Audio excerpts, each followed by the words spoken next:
Halloween is a time of celebration for many, but it's a time when many are also in fear. And there are rumors that the veil is lifted, or at least is thinned during this time, and that lots of creepy things can crawl through and take over your body.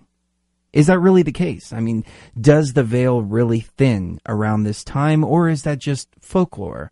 We can read books about it, we can watch documentaries about it, but we're really not going to know what really happens at this time unless we ask somebody who lives halfway in the spirit world and halfway out of the spirit world at all times. And the best person to ask about this very important topic is our dear friend Jeffrey Seelman, an emotional clearing expert, practicing exorcist, and professional psychic. He also is the resident expert on spiritual energy, exorcism, and paranormal investigation at expertvillage.com.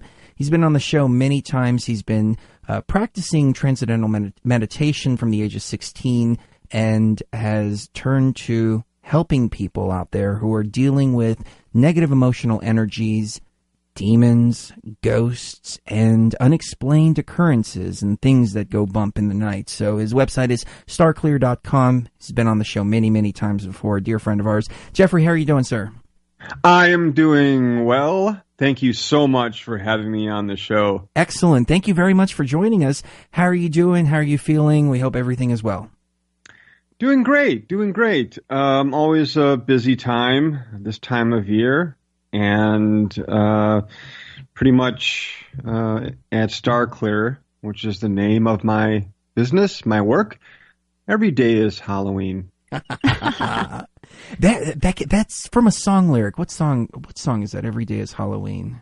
Typo negative. Every day is Hallows Eve. One of my favorite metal groups. Anyways, you said something very interesting. You said this time is always very busy. Why is that? Because the media pays attention to it, and it's that time of year where we like to think about the other side and our loved ones who have passed on. We wonder about it. It's time of trick-or-treating, going out and collecting candy, something I'm at 57, I'm no longer able to do. It's a great disappointment. And we can get to watch monster movies and focus on things that we do not understand. You know, it's there's so much we don't understand. There are so many misconceptions, Chris. And so we allow ourselves this time of year for a few weeks to actually think about the other side, and we kind of do it mostly through, you know, watching scary movies and the celebrations that people have on Halloween. And of course this is harvest time, in history, and sort of an ending of things, and in some ways a beginning of things. So it has a history to it.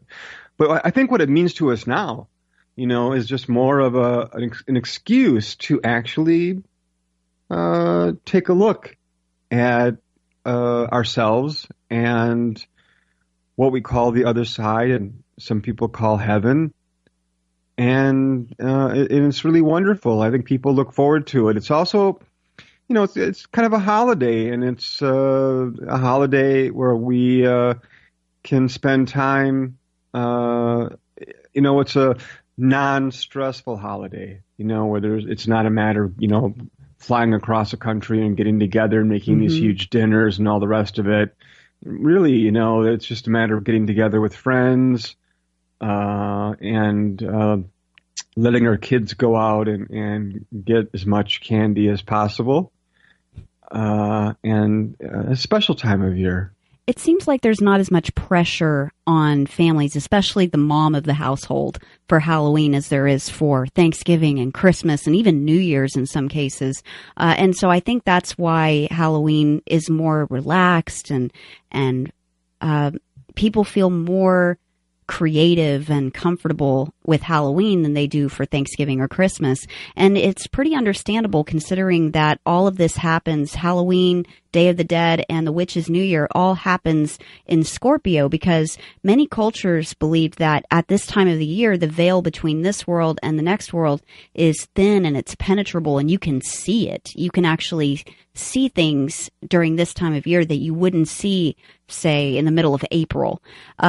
Can you tell us a little bit about what you think astrologically? Do you agree with me that you believe that astrologically this is the ripe time for this kind of activity?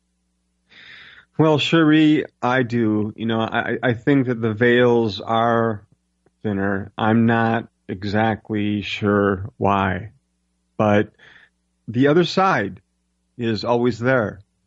And that part of us that is non-physical is always active.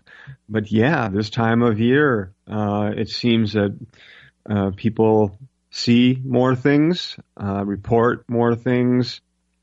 Is it because they're concentrating more on it? I think that I'm not an astrologer, I'm not a numerologist, and so I can't speak exactly to, all of that, but certainly people report more activity this time of year and they pay more attention to it.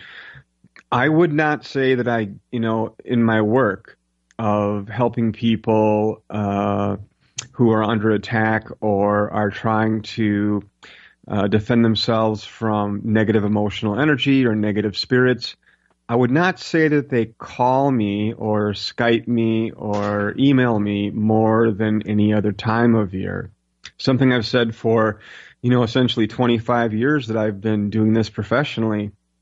I don't really get more phone calls, maybe from the media, that greater interest, in Halloween, but all times of year this is happening. But, it is, I would say that, an astrologer would probably have a pretty good answer to that. A really good astrologer would be able to, scientifically pinpoint that. I do believe that all of this is science. I might have said something 20 years ago very differently, but I learn like everyone else. And in doing this work, I've come to believe that everything is science. Now, I believe in spirits. I think we all are spirits. We have a level of ourselves that is physical and a level of ourselves that is non-physical. And I believe there are higher spirits, what we call angels. I believe there are negative spirits, which are people who are dead and continue to do negative things. They were doing negative things in their life, or they died and they became disappointed in the other side. It was not what they expected, and they react very badly to it.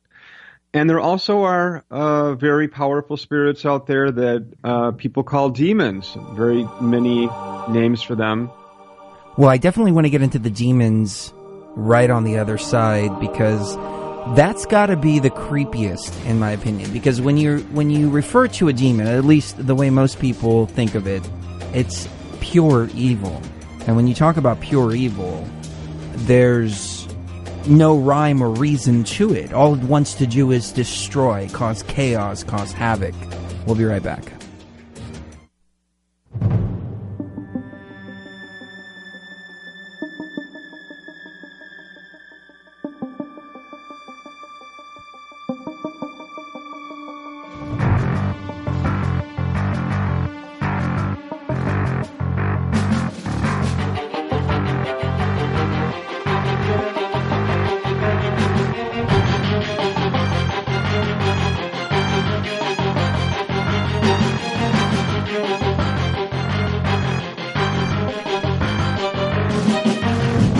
When it comes to the subject of demons, a lot of people will jump up or tune out because the hairs on the back of their neck starts to stand up.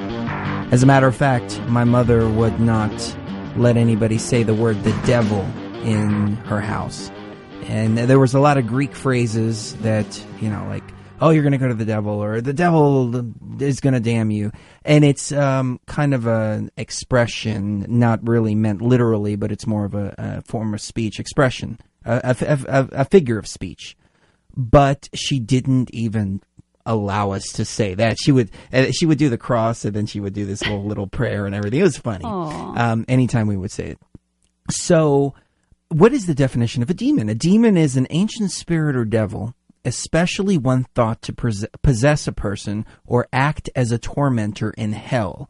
Now, that's not to be confused with a daemon, which in Greek is a divinity or supernatural being of a nature between gods and humans, kind of like a helper spirit. So there are two distinct differences between a demon and a daemon. But when it comes to demons, Jeffrey, how do you define it? I mean, this is obviously the textbook definition, but you as an exorcist, as someone who has one foot in the spirit realm and one foot out of the spirit realm at all times, what is your definition of a demon? Very old spirits that have a really bad attitude. That's pretty much it. I don't think that they're created that way. I think that that's a misconception. I think that all spirits start out at a lower level and work their way up through different lifetimes, what we call reincarnation. And some spirits are just bad. They're evil. They do evil things. They like to attack people. They like to hurt people. I think it's a matter of character defect, sadistic thought. And because they've been around for so long, longer than us, that they're able to effectively attack people, and also that we can't see them usually. I mean, some people can once in a while. I can sometimes when I need to, when I sort of turn on my mind's eye, which is telepathy. We all have telepathy, but they're there. And very often they're more powerful than we are. It's just something that I would have to warn people about, and so some people would say, okay, God is more powerful, and angels are more powerful. I would say that's true, but we're not, and that's the problem. So we're dealing with essentially angels, maybe something, the counterpart of angels, something that is as powerful as in our different religions around the world, as we see our higher spirits, archangels or angels, this kind of thing. The counterpart, these are good spirits, and the counterpart of them and that power would be demonic spirits, and they attack people, they attack families, they attack children in their cribs. They have no love for humans, and they will show us no mercy. And they're able to amplify by their rage and their skill in amplify our emotional states of mind and get us to do things that we would not normally do. And that can happen many ways, that they might prey upon a family that's having problems with each other, which is pretty common. They might prey upon people who have substance abuse issues, and I say abuse, not use, and people who have some mental issues as well. Unfortunately, they attack people that have problems. They try to get people to commit suicide. They try to get people to hurt each other. They try to get people to kill other people. They attack just at that time when we least expect it, when we're most angry, And I'm not saying that every time that somebody does something wrong, and bad, that it's a fault of a demon. But sometimes it is. It sounds like they're attracted to people that have a lot of spiritual clutter in their lives. No. No? I wish. I wish, Sherry, it's true in the sense that they do attack those people, but they attack targets of opportunity. So they attack people, that maybe are just going through something. So you have a couple that's having an argument. Maybe they have a family, and there's a problem in the family, which there's a problem in just about every family, and or somebody who just got fired, and they're really angry, and they could possibly lose their place where they live, and that kind of thing. Children in cribs, that aren't old enough to even crawl out of their cribs. They attack them as well. And it's horrible, and I deal with this kind of things every day. I deal with these are the kind of people who call me, hopefully, and it's not always possession, possession is, maybe a little bit overrated. It does happen. It happens every day. But, the real problem is that it's kind of like a road rage thing, that when we least expect it, when we get into that argument with our loved one, significant other, when we're really angry, this is when they strike. This is when they come close to us with a huge amount of rage, far beyond any kind of rage we deal with in our human lives, and push us over the edge. They can see our body's energy fields, also known as the aura. They can see our spirit. They can see our physical body. They're intelligent. They're not stupid. And so they can see our weak spots in our energy fields. Many of our energy fields are damaged. Almost everybody has some kind of problem. They can see sort of these little openings and weak spots in our aura, and they send energy through our aura in order to amplify every single bit of anger that we ever held inside. We all held in emotional energy from the very first day that we're born, and they're able to lock into that and throw us over the edge, and that's usually how they work. And they get us to do things that we would not normally do, and then they go away. Well, Jeffrey, let me ask you this, because you defined a demon as a very old spirit that is just angry and just a grumpy old spirit. But is there a dimension that exists that is pure darkness, pure evil in the lower astral planes? And perhaps some of these energies are able to somehow escape those lower planes and come into this existence. So they're not necessarily disembodied spirits, and they never were human spirits, or at least intelligences as we know it, but rather they come from that dark dimension. I do think that there is darker dimensions as far as lower realms. What we might call hell is one name for it. I don't think that they come from there, although I think that they maybe live there. But I think that pretty much everything spends some time, every creature spend some time in physical reality. I think the physical reality, our physical universe, everything that we see, all the planets, stars, is something we all have to go through, not just humans, anybody on any planet. Well, that begs the question, where do these entities actually exist? Do they exist here in our realm and we're just not able to see them? Or are they able to manipulate our realm from their realm? So I want to get your take right on the other side. We'll be right back. Jeffrey Seelman is our guest.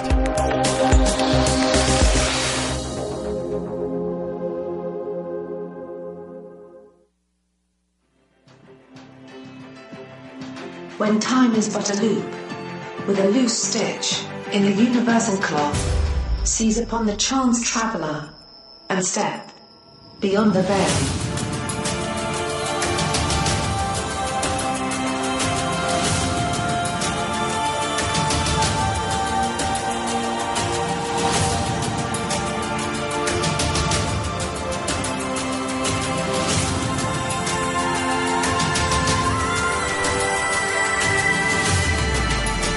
So as we continue with Jeffrey Seelman, and Brent Thomas will be joining us in the final hour of the broadcast to talk about Tales from the Paranormal Portal, by the way. I want to really try to understand where these ghosts and demons and all the things that go bump in the night, where exactly do they reside? Do they reside here in our dimension, or do they reside somewhere else, but they're able to manipulate us in this dimension? Jeffrey, what is your best analysis of the situation? Chris, it's kind of like a level. We have the physical universe and we have the non-physical universe, also referred to, as the other side or heaven or Somerville, if you're a spiritualist, and so many names for it. And they reside on the other side. And they do live in the lower realms. What you said was very important. There are higher levels and lower levels, and they don't live on higher levels. They're not allowed to. There are forces that are far more powerful, the power of good, angels, and what people might call God or gods, whatever is up there. I don't think really any of us really know, here on Earth, exactly how things are started, but the idea is that they do live in lower realms and they can attack from those realms as well. But that's not how it usually works. I mean, they can and do come very close to us, essentially standing right next to us. It's much more effective to be close to us. So, and it's not like, a slow motion type of thing. They can instantly, like any spirit, travel from one place to another. And so they come close to us immediately. They can just simply appear right then and there because they're looking for the time where it's right to attack. And some people they work on, for a long time, over a period of time, people who are depressed. Not everybody, I'm generalizing here. Not everybody who's depressed or angry or does negative things is necessarily, under attack from demonic spirits. But they are there and they do exist, and so they wait for the proper moment. They work on people, they'll send this, telepathic energy. Telepathy is like an information superhighway. Spirits do not have physical bodies, and so they all communicate telepathically. And so there's this information we're picking up, and it doesn't always reach our conscious level, our conscious minds.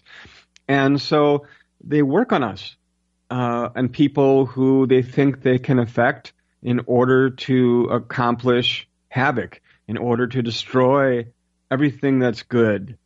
And so everything that you really, hear about, them in television and movies, a lot of it's really true, that they, and I'm sorry to say, after doing this for a quarter of a century now, that there's not always a good reason. One of the questions I get asked most often is why?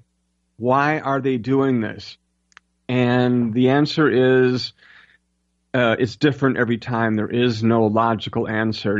There might be a reason for attacking certain people, world leaders or people who are thinking about killing their bosses or hitting their wives or significant others or something, destroying themselves, all these different things, But as far as their psychology goes and their motivation goes, it really speaks to character defect. There's no good answer. Demonic spirits usually work alone.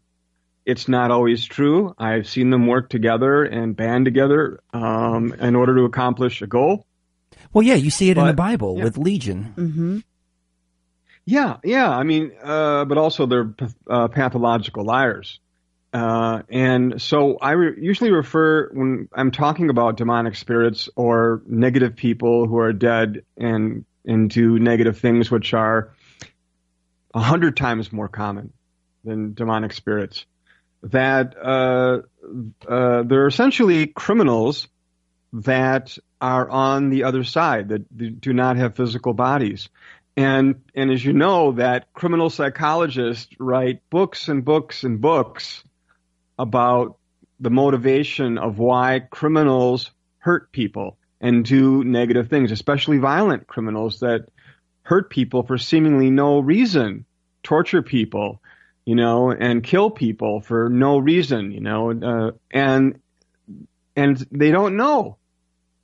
And it's really a collection, of problems that a spirit has, angers that build up over lifetimes and a period of time. There really isn't any time on the other side, but I'm using that as an example, over a span that they're really miserable creatures, and they want you to be as miserable as they are. And they want you to do really terrible things and hurt each other, for us to hurt each other as people. They want us to hurt each other. I have a theory, and they want Jeffrey. us to hate.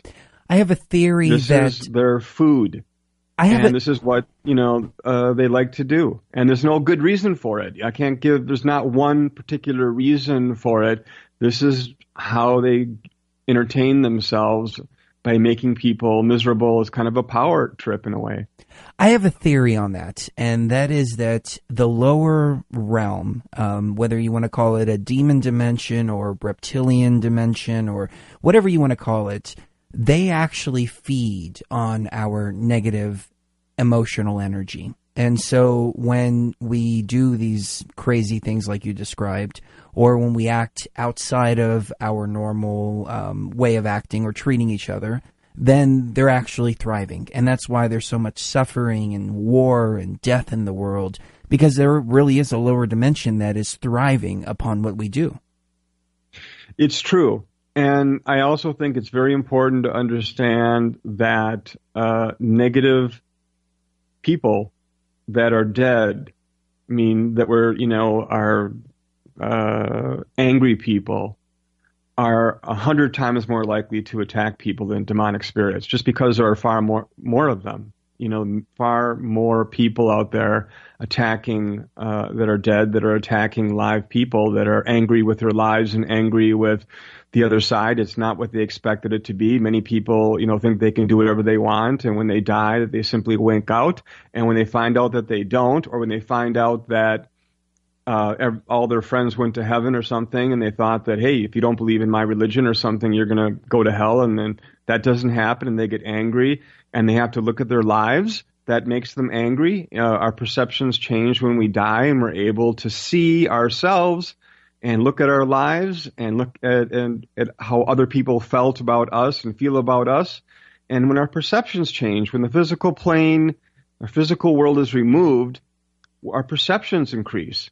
And it's not always such a pleasant experience. So we're far more likely to be attacked by people who are dead, who are human, than demonic spirits. We're far more likely to be attacked. And also, it should be said that I mentioned, like 100 more times, whatever, and so 1,000 more times more likely to be attacked by people who are living. And doing negative things, essentially that they're angry about this and that, and they have these secret angers. We all do, and they act out on these things without any help from spirits. And so, the worst thing out there, is negative people. Very true, and those are the ones that I worry about the most. But there is a dark energy within this matrix, and I want to get your thoughts on this on the other side, because in my shamanic journeys, I've seen an unnatural darkness seeping into our construct. I don't know if you've seen the same thing in your clearing and transcendental meditation as well. We'll be right back.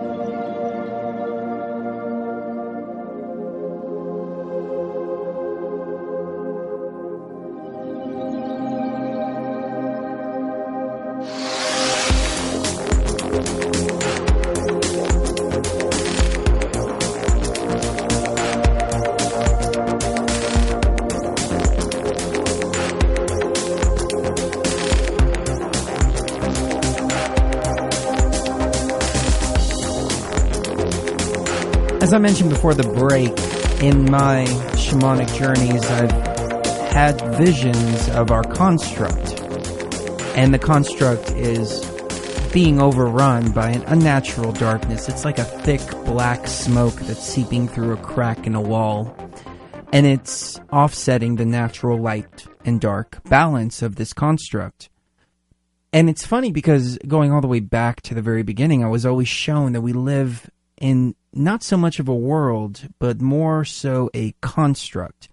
And looking at the Mandela effect and the way science is breaking down the idea that we live in a holographic reality or a computer simulation, this thought pattern can go in so many different directions. So taking it from a spiritual to a scientific for just a moment, if this is an artificial reality, could it be bad programs, or maybe programs that don't have the correct code within them, or maybe they've manipulated the code themselves and created some kind of defect within themselves, and they operate in this unnatural way, this unnatural, completely offsetting the light and dark balance. But Jeffrey, my question is, have you been privy to or had any visions of any kind of unnatural darkness that goes beyond the light and dark balance of this construct? Well, I think that it's a collection of negative spirits. We all are spirits right now. Everyone who's listening to this show is a spirit right now. And we have a duality to us, that physical and non-physical. So I think it's more of a collection of negative thought and negative spirits. And, that's the problem. There's so much anger and misunderstanding. I think, the human race is wonderful. We're incredible people, and we're going to be around for a long time. I think we're going through sort of our teenage years right now. We're focused upon violence. We're focused upon sex. Not that these, like sex is wrong or anything, but the idea is that we're over-focused upon some of these things, just as teenagers are, And not to put down teenagers, we're wonderful, but we're just immature. And we're growing up. We're going through these changes right now in our world, and we need to learn how to take care of ourselves and take care of other people and how to accept other people. It's so important, because the negativity starts within ourselves. As I mentioned, with demonic spirits and also people who are dead and continue to do negative things, that's all personality problems. It's all character defects. It starts inside of each one of us, each demon, each negative person who's dead, each person who's alive, that negativity. We have that choice of what to do with our feelings. And too often we have spokespeople, the people who are, very loud, maybe that have radio or television shows that promote violence and promote hatred of other people and teach us to not like and accept other kinds of people and blaming other people for our problems, for not having a huge amount of money in the bank or something like that, and it's that person's fault or that religion's fault or that people have different skin colors, all these different things, and really the reality is that we live on this small to medium-sized planet on the edge of the Milky Way galaxy, and we need each other. And we need to think about that. We need to start caring more about each other and be kinder to each other. And I think that we are. I think we're going in the right direction. I did a radio show a few nights ago, and where people were saying, we're experts in the field saying, no, we're heading in the wrong direction. Things are all falling apart. And I said, no, they're not. I disagreed. I said, right now there's less violence in the world than there ever has been in history. Women have more rights. Not in every country, but women have more rights than ever before. Look what's happening, with gay people, lesbians, transgender people, more rights. They're coming along, going into natural medicines. It's even small things, the legalization of marijuana in some states, in some countries, use for medical purposes or recreational purposes. I never thought I would see that in my lifetime. That I is never very thought true. I would see the freedoms that we have, So essentially things are getting better, but we're going through this period of change, and change is hard. And it's something that we're kind of stuck in our ways, in our old ways of thinking. We kind of wish that things were the way they were. And when you really think about it, do we really want to go backwards? Do we really want to go backwards to the time when people were second-class citizens? Women were second-class citizens and essentially property. People of different faiths and colors, and were at war with each other. Do we want to go backwards? I don't think so. I don't think people really want to do that. So we need to look inside of ourselves and deal with our own angers. And if we do that and start shining out love and understanding, you don't have to love everybody. Everybody's not good. That's not what I'm saying. But if we start to at least accept other people for who they are, because I'm talking about good people. I think, 80% of people out there are really good people. 80% of the spirits out there are really good. And then we have 20% of people, living people, and 20% of spirits that are not good, And so, but I'm speaking to all the people that are good, that we need to acknowledge each other. And I think that's happening. I see that right now at a time, where so much change is happening in our world, on the earth here. But if you take a look, people are really trying to connect with each other at this time of change. So people are really walking down, the street, or you see people in stores, and we're talking to them and we try to connect with them.